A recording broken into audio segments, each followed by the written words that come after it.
Ariam, on vous retrouve à 8h pour un nouveau journal. C'est l'heure à présent de l'Info Éco avec Christophe Dansette. Bonjour Christophe. Bonjour Pauline. On va s'intéresser aujourd'hui à Bernard Arnault. Le patron de LVMH vient d'acquérir le joaillier américain Tiffany's.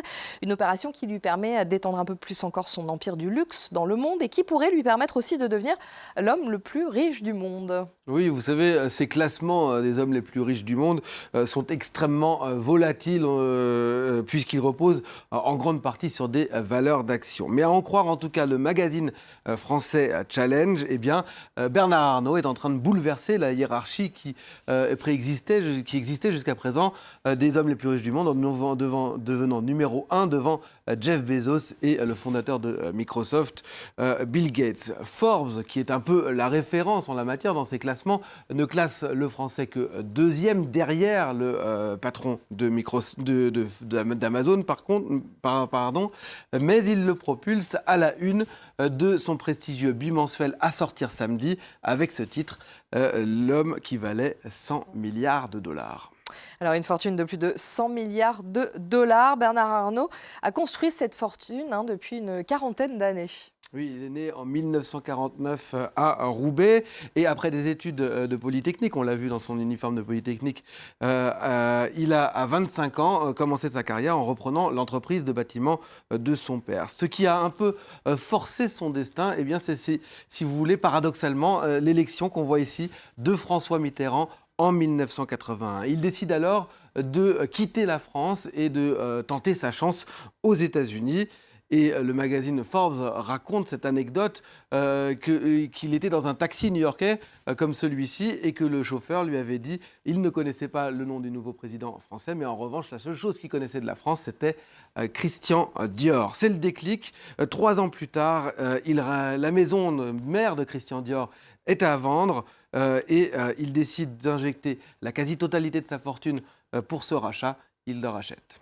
Il entre donc dans le secteur du luxe en 1984 par la grande porte avec Christian Dior, vous venez de le dire. Dès lors, il a pour ambition de bâtir le premier groupe mondial du luxe. Et dans un premier temps, il n'a aucune limite. Tous les moyens sont bons, quitte à mettre les 8000 employés de Christian Dior sur le carreau, à qui il avait pourtant promis la préservation d'emplois. La presse le surnomme le loup du Cachemire. En 1989, au terme d'une très longue bataille judiciaire, il rachète LVMH, un groupe qui vient de naître, issu de la fusion du malétier Louis Vuitton et de la maison de champagne et spiritueux Moët et Hennessy. Un groupe qu'il ne cessera de faire croître à coups d'acquisitions spectaculaires, pour n'en citer que quelques-unes. Sephora en 1997, Bulgari l'italien en 2011, Belmond, c'est les hôtels Belmond américains l'année dernière, et puis on en a beaucoup parlé cette semaine, l'acquisition de l'icône américaine, le bijoutier Tiffany's, pour près de 15 milliards de dollars. Alors Bernard Arnault ne fait pas toujours l'unanimité, et puis il y a eu quand même des échecs dans sa carrière. Oui, alors il a réussi à faire de LVMH le numéro 1 mondial incontesté du luxe, un numéro 1 mondial qui regroupe aujourd'hui 75 marques différentes dans le bijou, dans la mode, dans les spiritueux et même dans la presse, avec Le Parisien ou encore Les Échos, un chiffre d'affaires de 46 milliards d'euros l'année dernière, 206 milliards d'euros de valorisation boursière ce matin. Alors oui, effectivement, il est également critiqué, soupçonné régulièrement d'optimisation fiscale excessive, comme lorsqu'en 2012, il aurait projeté de s'exiler en Belgique fiscalement, mais cela n'a jamais été prouvé et il l'a toujours nié. Il s'est également mis à dos les actionnaires de cette maison de Hermès, parce qu'il a voulu entrer secrètement au capital de la maison, ce qui lui a valu une amende de 8 millions d'euros devant l'autorité des marchés financiers. Mais son plus gros échec, c'est sans doute le raté de l'acquisition de Gucci en 1999, qui lui a été soufflé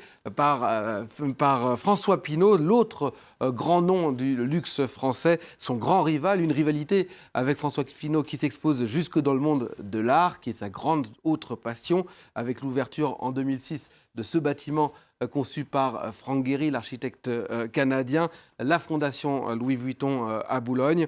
une réponse qui était à l'époque une réponse à la fondation de François Pinault, qui elle était à Venise. D'ailleurs, le patron de Kering qu'on voit ici va lui rendre l'appareil sur ces images avec le bâtiment qu'on voit derrière, qui est la Bourse du Commerce, un musée qui ouvrira au mois de juin prochain. Merci beaucoup Christophe, c'était l'info éco. Et notre focus nous emmène